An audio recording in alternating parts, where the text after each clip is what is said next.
We're live here at Las Vegas at CES, and today we're thrilled to be talking with Martha Welsh, the Chief Strategy Officer of Pinterest. With a career spanning finance, tech, and now leading strategy at one of the world's most creative platforms, Martha's diving into the future of consumer engagement and commerce. Martha, so great to see you today. It's great to be here. Thanks for having me. Absolutely. Pinterest has really continued to grow in terms of its relevance, both with advertisers and consumers. For those in the audience that don't know a lot about Pinterest, describe what Pinterest is and why it has continued to gain popularity with consumers. And then we can talk about what it means for brands too. Yeah. Well, so Pinterest is an app and it's an inspiration platform. It's a place where you go to not just discover what you love, but it's also the place to take action. You know, we are the leader in visual search and discovery, and we have more than 500 million monthly active users across the platform.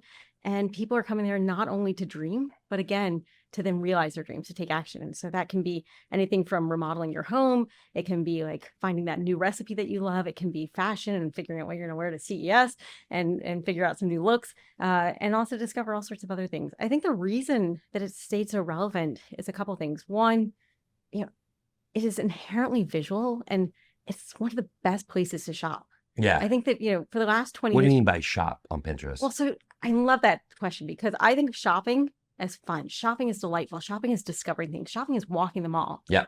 It's very different than buying. So if you think about digital commerce, for the last 20 years, buying has been solved. But Amazon, right. buying is a utility and it's not always that much fun. Shopping is just fun. It's inspirational. It's getting ideas. It's walking the mall. Well, at Pinterest for a long time, Pinterest has always been the best place for window shopping. Over the last 2.5 years, one of the biggest changes that we've made is actually making the whole platform actionable. So you can actually not just window shop, but you can walk into the stores and find what you want and purchase it. And a lot of that right on Pinterest. Right on Pinterest. And a lot of that is we're connecting to advertisers. Right. And so we're there to, you know, I think the relevance has been for users, just giving them more of what they want. They've always wanted inspiration. Inspiration is the urge to act. So now we're making it easy for them to take action. And for advertisers, it's also making it really seamless for them to find customers who are in market, who are undecided, who want to actually connect with customers. We're there to deliver a customer, not a transaction. And so that's what's been driving both the growth on engagement. It's been driving the growth on advertising. And the last thing is, you know, one of the coolest things about Pinterest right now is Pinterest is aging down. When a lot of platforms age up and out. Yeah. Pinterest is actually aging down. Gen Z is our largest and fastest growing cohort. More than 40% of the platform and the engagement is coming from Gen Z. And I think it's because we're also a really positive platform. There's a lot of toxicity out there in the world. More now than ever before. And I think that people are just looking for a respite. And Pinterest is a place where you get to be authentic. You're not trying to be on display for others. It's really a platform for you. And I think that that's resonating with users now more than ever before. So like if you're remodeling a room in your house, you know, and you want to do like some online research, if you go and you type something in Google or Amazon, you're just going to find random products, and it's not shopping, to your point. It's very much you're laser focused on trying to buy something, where when you're on Pinterest through a series of creators, and if you know your aesthetic, you can kind of see other people's. Yeah, it's visual search. So if you think about Pinterest, it's, you know, part of it is this feed, and that's all based on what your interests are, not just what you've told us, but also things that we understand from our interest graph of more than 500 million users, what people are doing in the platform, that we can recommend things. But 2/3 of the platform is actually search. It's people typing in things, and it's oftentimes not like when you know exactly what you want. It's typing in something much, you know, like you're remodeling your living room and you're like, you know, I'm looking for like oval coffee tables. Like, I don't know what style I want. I don't even know what my style is. Right. I'm just looking. Well, that's 1/3 of the platform. Another 1/3 of the platform is people clicking on pins, exactly as you said, and their images. And that's how we all consume information. Like, we're an incredibly visual species. And so this is the platform where you can actually just see something and you're like, oh, I like that. And then we can say, here's more of that, or see similar. And then when you're really ready to make a choice, you can be like, where do I buy it? Do I want the $5,000 one, or do I want the $50 one, or everything in between? And you can figure out your own aesthetic, even when you don't have the words for it. And I think that that's what's also resonating, is that so often it's like, when you know exactly what you want, you know where to find it. But more often than not, we don't know what we want. And Pinterest is a great place to discover that. Along with you know, continuing to gain momentum with Gen Z, has there been any use cases that have been emerging lately where people are using Pinterest in ways that they haven't in the past?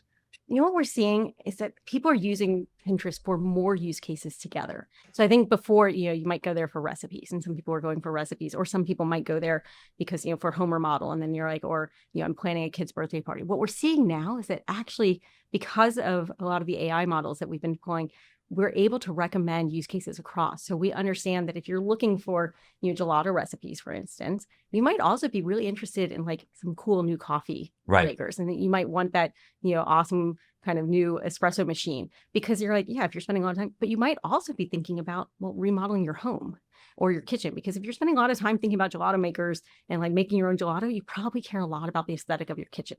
And so we understand these adjacencies. And so what we're seeing is that more and more people are using it across these different use cases as opposed to just one. The main thing about Pinterest, though, is people are there, like, we don't have to divine intent. We're not trying to guess what you want. And we're not trying to just do this like kind of super narrow. And it's like, it's really this curation platform. And part of that is, I mentioned that, 2/3 of it is search. Well, people are also saving on the platform. And so we have boards. And so that allows people to just click and save a pin, something that speaks to them. Well, they can curate those. And that all of that gives us massive amount of understanding of what you want, but also be able to associate other interest In groups. aggregate, like you can say, like, this is how people group like-minded products together, so they correlate together, and through aggregating that, you really Exactly. understand the consumer. Exactly. You can say for your style, you might want to, have these shoes, but what's the bag that goes with it? Or, for the house, you're like, increasingly we're able to take not just the image, but take the component parts. Because of our AI models, we can take the individual component parts. So through collages, you can take the image, but then you can say, oh, I actually really love that couch, but that rug isn't for me. Right. And then you can take the rug from a different one and you can create your own pin. That's cool. And then through that, we're making all of that shoppable. So not only is it like, oh, I can see it and I like it, and that's a pretty picture, but it's like, no, make it all shoppable. And we're doing that by bringing on not just kind of more products from organic, but advertisers are loving this. And we've grown the number of products on our platform from, to hundreds of millions to now billions, because we're able to actually bring all of these products to make every pin shoppable. Wow. So in terms of advertisers, you mentioned them. What does an advertiser do when they execute on Pinterest the right way and are successful? Well, Pinterest is truly a full funnel platform. We are upper funnel, but we are also able to drive real lower funnel performance. Right. And what we find is that when they do both, they get the best performance.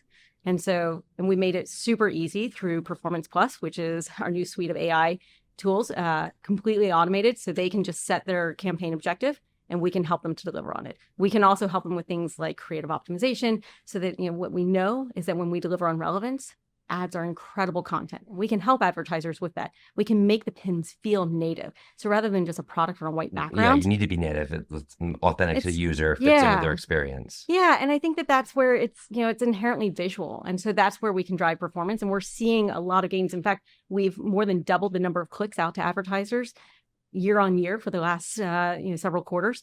And so what we're seeing is that it's not only working for advertisers, it's also driving deeper engagement for users. And that's what you really want. That's what advertisers want. They want to be able to connect with customers.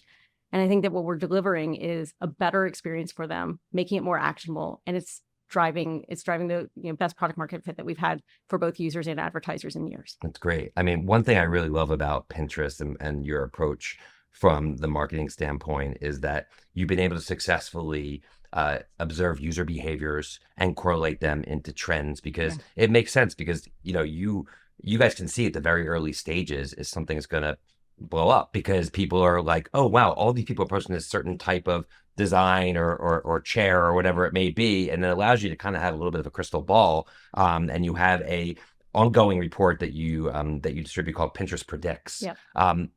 What is interesting for 2025 in terms of what Pinterest is predicting? Oh my gosh. Look, this is one of the coolest things that I think Pinterest does. And it's the trend before the trend. Yep.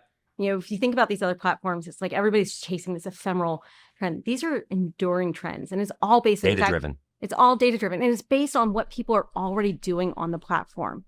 And it's through all this data of the curation, the saves, the boards, and seeing these associations that we're able to get these. We've had 80% hit rate for the last 5 years. It's just incredible. And so for this year, one of the ones that I'm really excited about is peak travel, which is just like escaping to the mountains. And it's, I just got back from Tahoe. I spent some time earlier this year in Vermont. I think that there's clearly something speaking to me about it, but I think there's something that's appealing to people about going to the mountains. Probably a little bit of like our lives are all so busy, so people are looking for simplicity. Another one that I think is really cool that we're seeing is just cherry coated. It's cherry red everything. We're seeing it in Really? food, we're seeing it in cocktails, but we're also seeing it in outfits and what people are wearing in fashion. And that's the cool thing I about, have seen a lot more red right? recently. Now that I think about it, I really have. And it's like, it's one of those things where it's the trend before the trend. Well, we can Right. go, not only, it's the users on the platform who are, through all this data that we're curating, but we can also help advertisers to understand these trends. And it doesn't have to be, oh, you just sell, the red lipstick or this, certain, cherry red lipstick. It's like, no, there's actually there's like this really cool men's blazer that's like, that we can also offer to you depending on, and so we can deliver very personalized experiences for users, but with these enduring trends. And I think the most important thing for these is that it's not about chasing that thing that's only going to last a week and everybody has this FOMO and trying to catch up. These are trends that last for a year.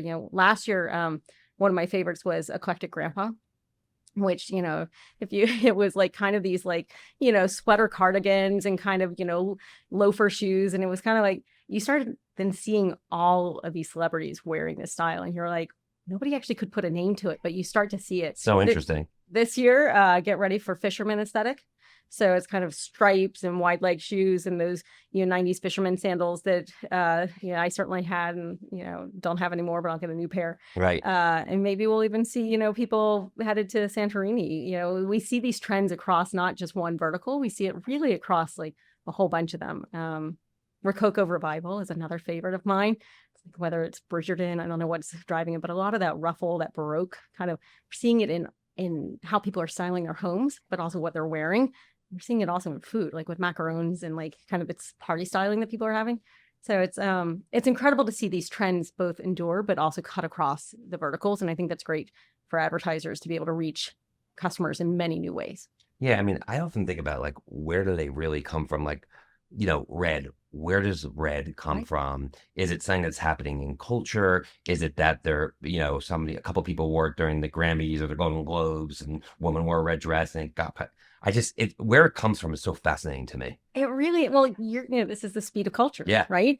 And I think that that's where it's like, culture, where does culture come from? And you have all these microcosms, but you start to see through the data. And this is where some of the AI models, and Pinterest has always been this leader in machine learning and as a visual platform.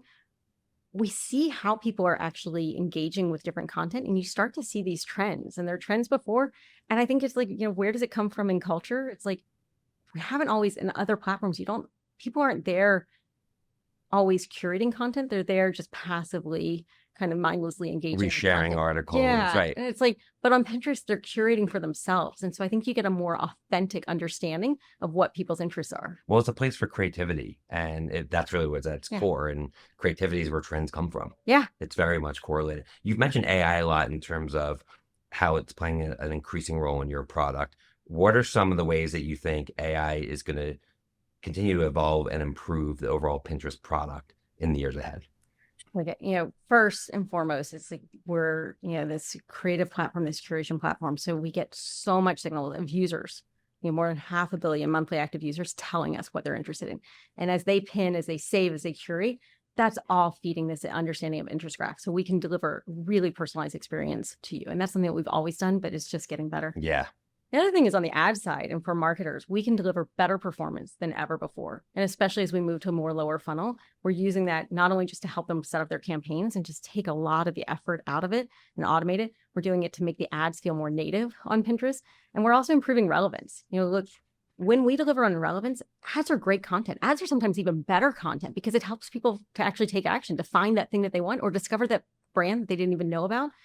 In fact, using our AI models over the last 2 years, we've doubled the ads relevance on search ads or on our search property, which just allows people to be able to get a more relevant experience across the board. And so that's how we've been driving engagement and revenue. And we're going to continue doing that. It's I feel like we've been a leader in this space and there's so much more opportunity. Awesome. So let's talk about you and your role as Chief Strategy Officer of Pinterest. Yeah. what does a day look like for you? Because obviously strategy can take so many different forms, whether it's how you go to market, whether it's how you position Pinterest to the consumer, the product roadmap, et cetera. Yeah. So how do you prioritize what's most important on behalf of a really fast moving, still what is a startup, Yeah. in a really exciting space? Well, it is my happy place, and there's a lot of context switching and a lot of navigating ambiguity, which I think is, where my brain is happiest. There are four parts of my team, of my remit.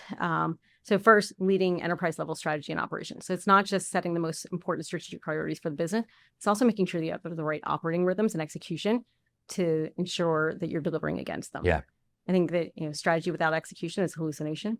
And so I like that. there's a lot of that. The second piece is our global partnerships, particularly, as a smaller platform, but just in general, partnering is one of the biggest force multipliers for executing against your strategy. And so a lot of my time here at CES has been meeting with partners and really figuring out how can we actually build, something even bigger together. Third, Who's a type of partner? we have all sorts of partners across the content space. We have ads partners, all of ad tech, measurement partners. There's really, every single person at CES is somebody that I'm talking to. Right. The third part is all of our user support, advertiser support, developer support. That's important because that's your customer, and you Yeah. better make sure that you have the right support models. There's actually a lot of ways that we can use AI to improve that. But the other piece that I really love about that is kind of your canary in the coal mine. It is the first place where if you don't have product market fit, Yeah. because you're going to see it. And so the reason for that is, like, again, marrying strategy and execution. And then the last piece is one of the areas where I have the most fun, and it's our in-house incubation team. And it's a small product engine and design team that allows us to really disrupt from within, test ideas. This is actually where collages came about. So a couple of years ago, we launched the side app, Shuffles app. We saw that people were, this is where we can take the components of it. You can take that one couch or that rug or that lamp and bring it all together, or take the outfit and you can put the shoes bag. We're seeing that resonate so much. And this is one of these things where it's like, that was a really hard technical problem that this team came up with. And we've now incorporated it with collages throughout the entire product. It's one of the most, we're seeing Gen Z engage with it even more because they get to actually curate in a new way rather than just saving pins. They get to create the pins. And then now we're making it all shoppable. So that's where across all four of those, it's really about driving connective tissue across the business. Again, if you have the strategy and you're not executing against it and you don't understand what's working, not just across product and eng, but you also have to look at go-to-market. You have to look at what are the metrics and your operating rhythms and tracking those things and really drive that steel thread across the business. That's where I spend the bulk of my time. I really think I have the best job in tech. Yeah, it sounds like, and obviously, for you to be successful, you need to be collaborative. You need to build consensus. Yeah. You need to be somebody who people trust. Yeah. So what are some of the ways that you've been able to hone your own professional skills as you work across product and marketing and sales and operations and all the different parts of the organization? It's look, we don't run factories. It's just people. Yeah. And it's relationships. And I think that sometimes we all get really caught up in what we're doing, and you can get heads down and just focus on, I think, just pulling back and just really understanding, kind of helping bring context to people. I inherently believe that people want to do the right thing. They just don't always have the context. They want to actually deliver value. It's just when teams are not aligned, it's oftentimes because they didn't have the right context. So pull back, make sure that everybody's understanding what you're actually trying to solve for. But then to spend time getting curious, really listening, understand why they might have a different perspective, and then how you can bring those together.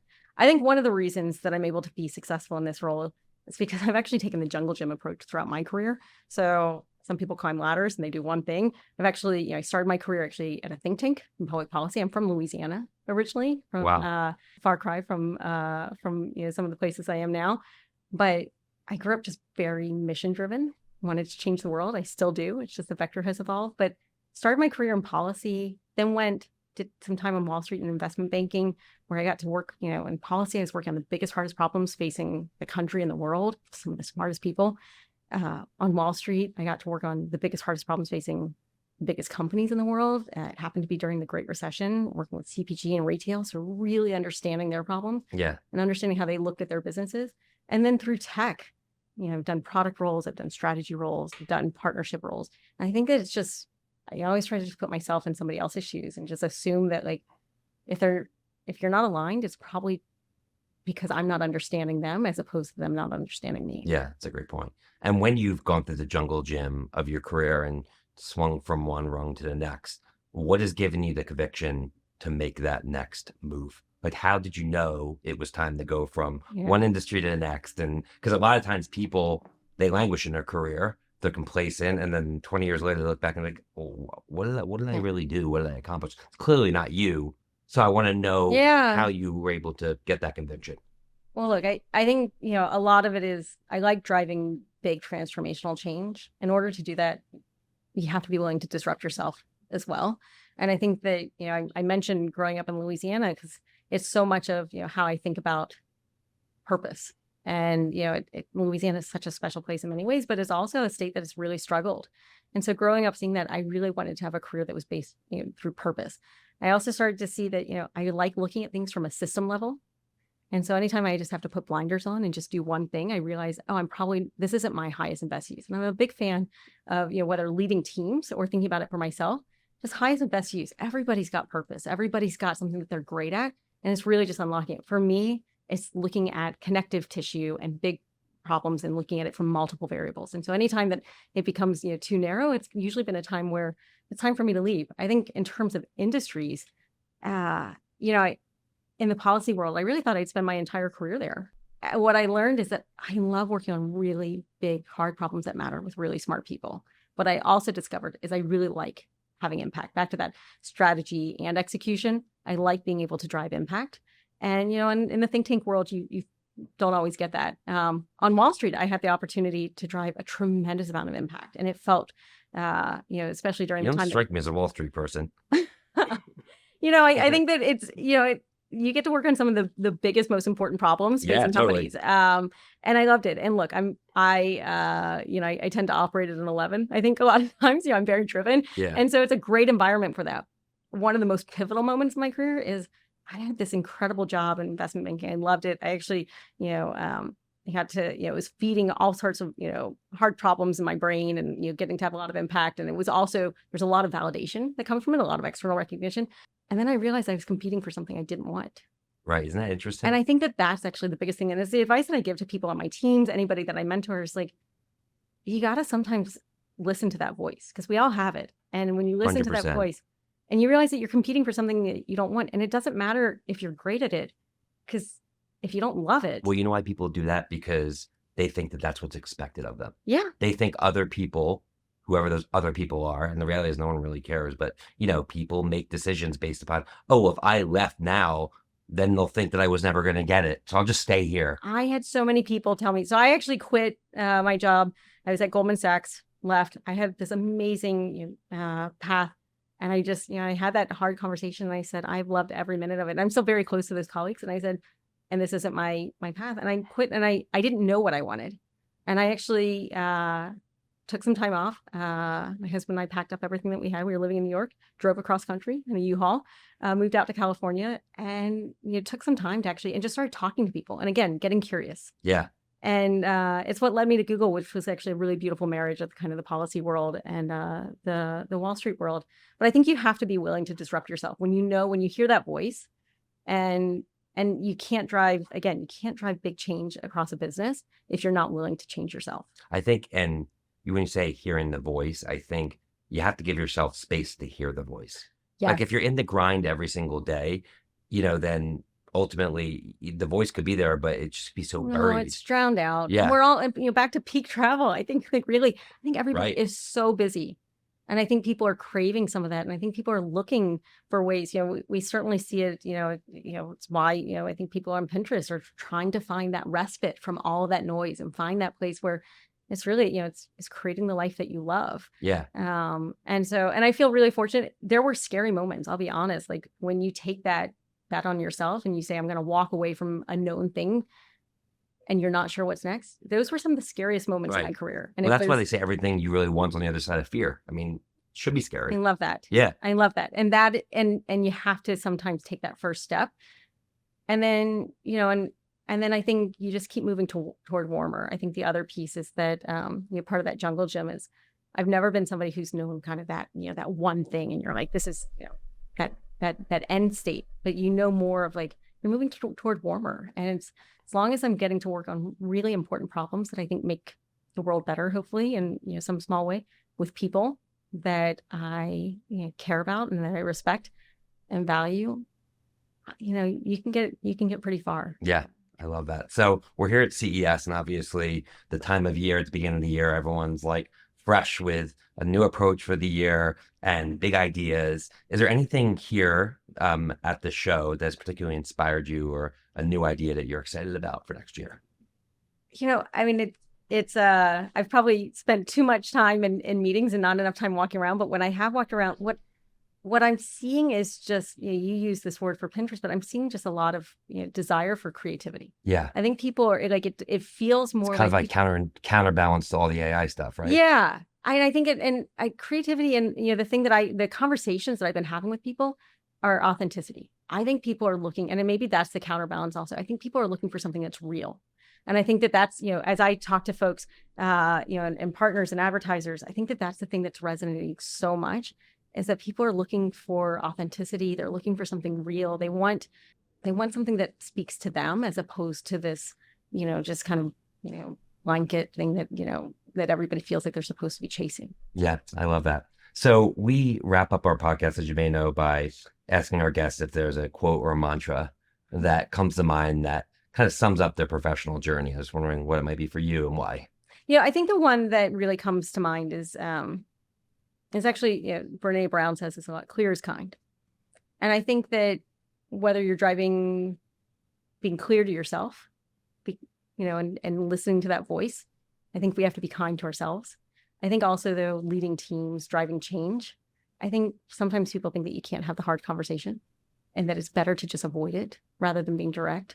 It's better to just like kind of pretend that there isn't an issue. And I just think that that does everybody a disservice. I think people want to be treated with respect. And for me, it's just be clear, just be honest, be authentic.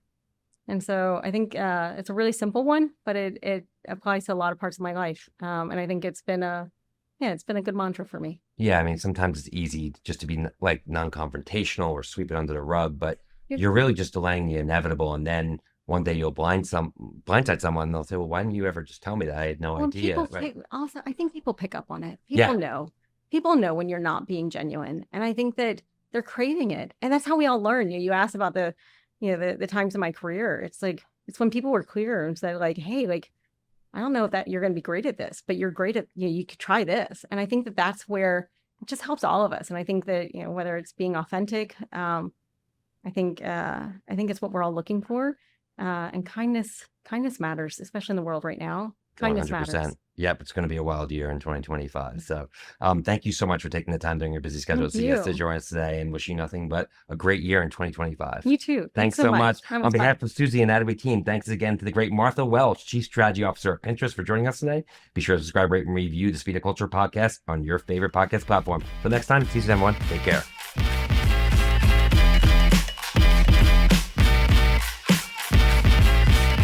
Speed of Culture is brought to you by Suzy as part of the Adweek Podcast Network and Acast Creator Network. You can listen and subscribe to all Adweek's podcasts by visiting adweek.com/podcasts. To find out more about Suzy, head to suzy.com. And make sure to search for the Speed of Culture in Apple Podcasts, Spotify, or anywhere else podcasts are found. Click follow so you don't miss out on any future episodes. On behalf of the team here at Suzy, thanks for listening.